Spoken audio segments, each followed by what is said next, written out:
Today we're going to talk about congruence transformations, and a congruence transformation is a transformation where the original figure or the pre-image and the transformed figure or the image are still congruent. And the three types of congruence transformations are ones we've already talked about, and that's a reflection, translation, and rotation. So first we're just going to identify which transformation it was, and then at the bottom down here we're going to prove that they are indeed still congruent using the side-side-side postulate. So let's start up here. It says to identify the type of congruence transformation shown as a reflection, translation, or rotation. So for the first one, we have this L shape, and it looks like it was just flipped over the x-axis right here. So that would be a reflection. So all we put is a reflection. The second one, they're still oriented the same, so it looks like it just kind of slid down. So it went down 1, 2, 3, 4, 5 units, and to the right 1, 2, 3, 4, 5 units. So that would be a translation.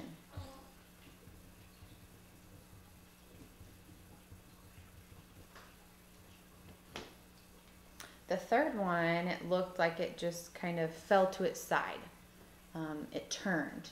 So that would be a rotation. It just turned over.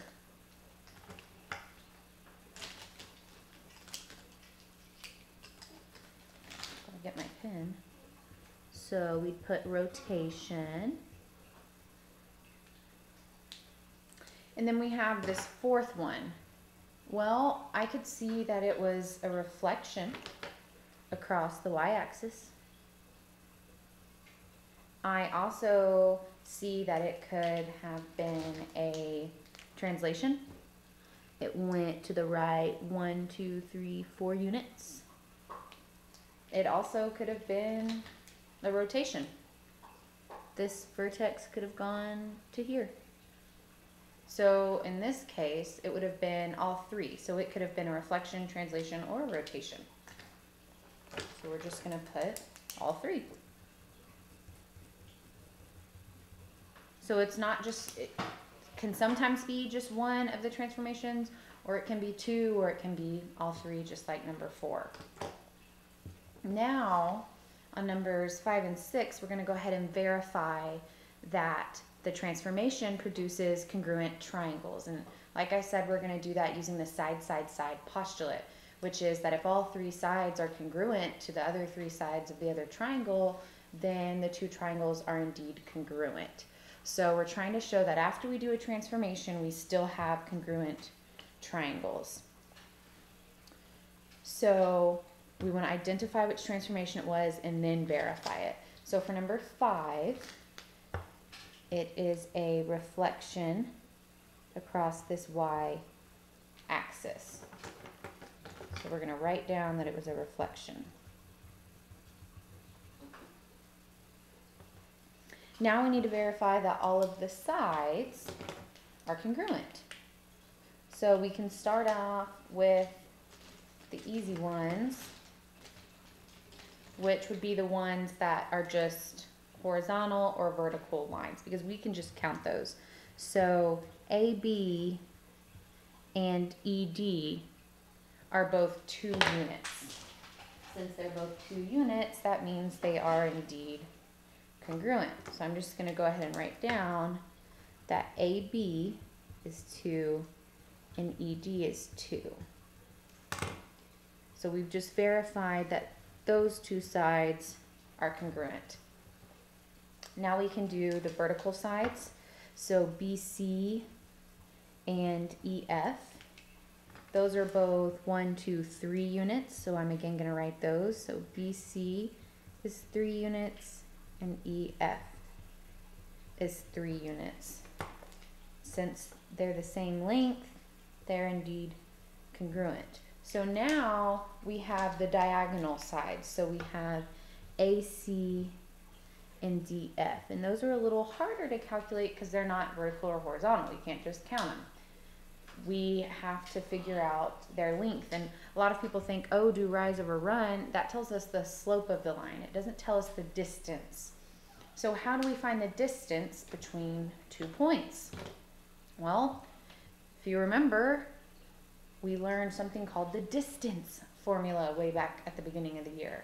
And the distance formula indeed calculates the distance between 2 points. So let's go ahead and write down the distance formula at the bottom of the page so we have it in case you forgot it.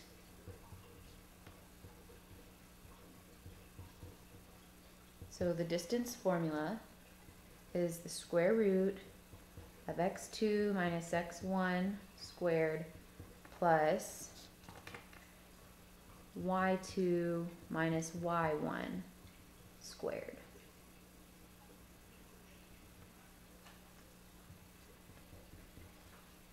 So now we have that for a reference. So we can go ahead and apply that for AC and DF. So we'll do AC first. So we can go up to the coordinates and we know that A can be x1, y1, and C can be x2, y2. And now we're just going to plug in these coordinates into the right parts of the distance formula. So we'll have the square root of -1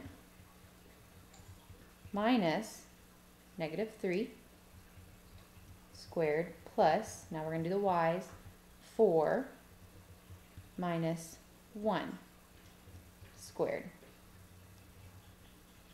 And then we can just simplify that. Well, -1 minus -3 is the same thing as -1 plus 3. -1 plus 3 is 2.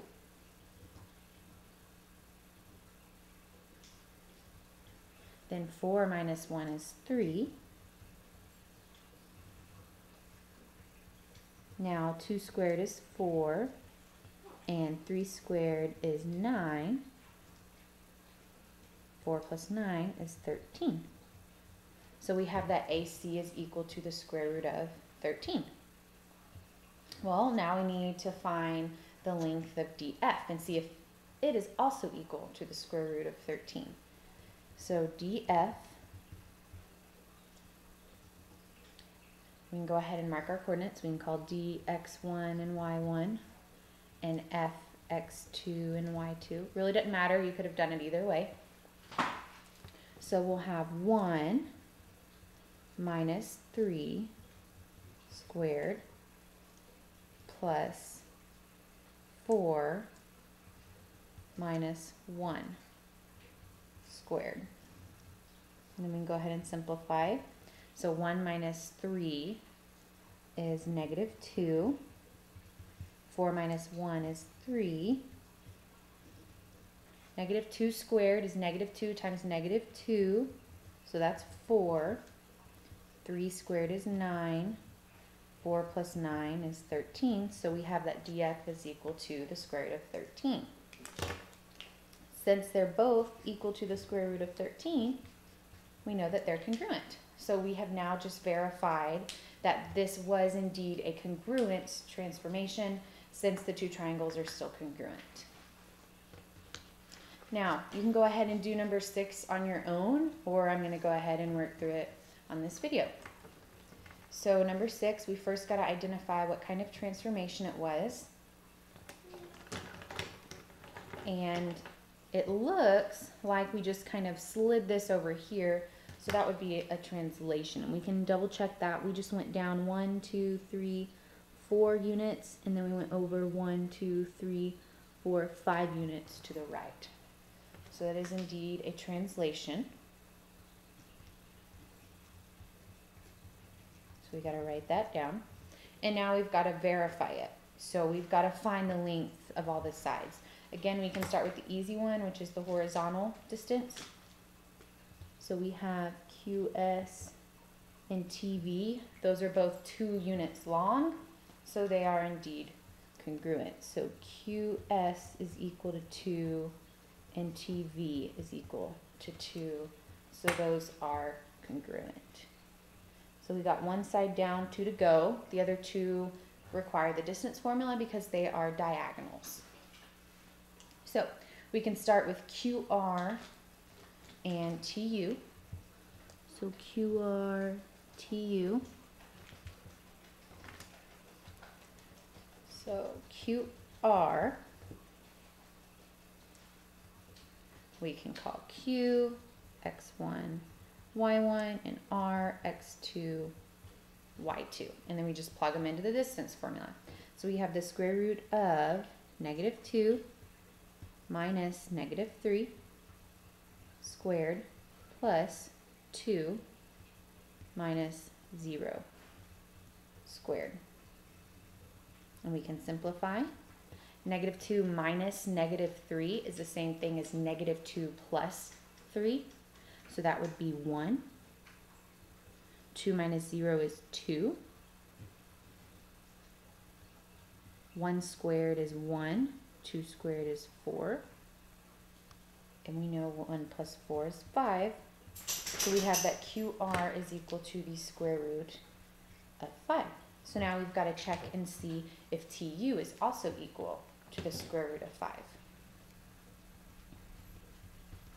So TU we can call T X1, Y1, and U X2, Y2. We can go ahead and plug them into the formula. So the square root of 3 minus 2 squared plus -2 minus -4 squared.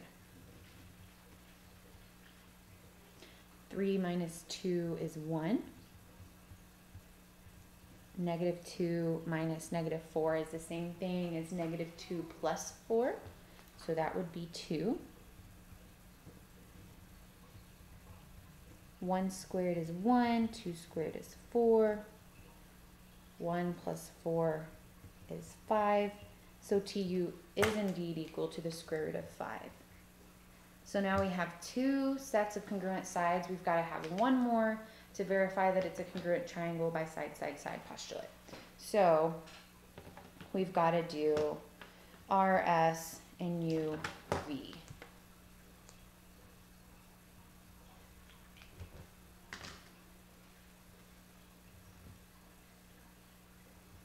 So RS, since R is already labeled X2 and Y2, we can just label S as X1, Y1, and we can plug it in the formula. So that would be -2 minus -1 plus 2 minus 0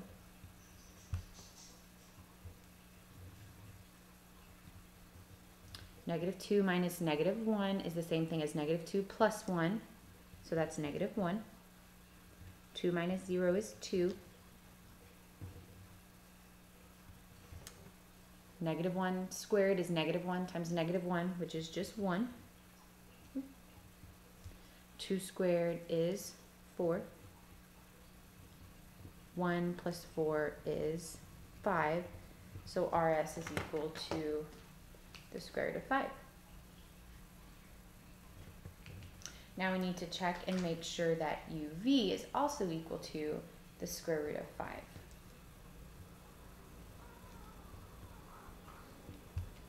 So U is already labeled X2, Y2, so we can go ahead and label V X1, Y1. And again, we're just plugging it into the distance formula down here. So we have 3 minus 4 squared plus -2 minus -4 squared. 3 minus 4 is -1. -2 minus -4 is the same thing as -2 plus 4, which is 2. -1 squared is -1 times -1, which is 1. 2 squared is 4. And we know 1 plus 4 is 5. So UV is indeed equal to the square root of 5. so RS and UV are congruent. Since all three sets of sides are congruent, then these two triangles are congruent by the side, side, side postulate. If you notice, these are all actually congruent, which makes sense because this is two isosceles triangles. So this won't always happen, but it can. Now we're going to go ahead and fold this in half and glue it into our notebooks. So you'll just turn to the next page in your notebook. After isosceles and equilateral triangles,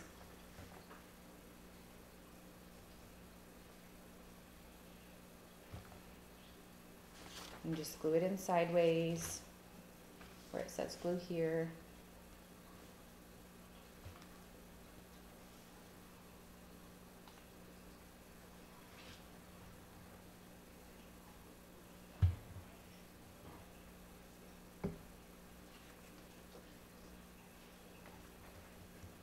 And then you can title it Congruencce Transformations. Again, it's not really needed since it's written right here, but you know me, I like to have my titles.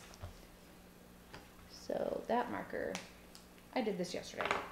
That marker does not work. Let's try this one. There we go.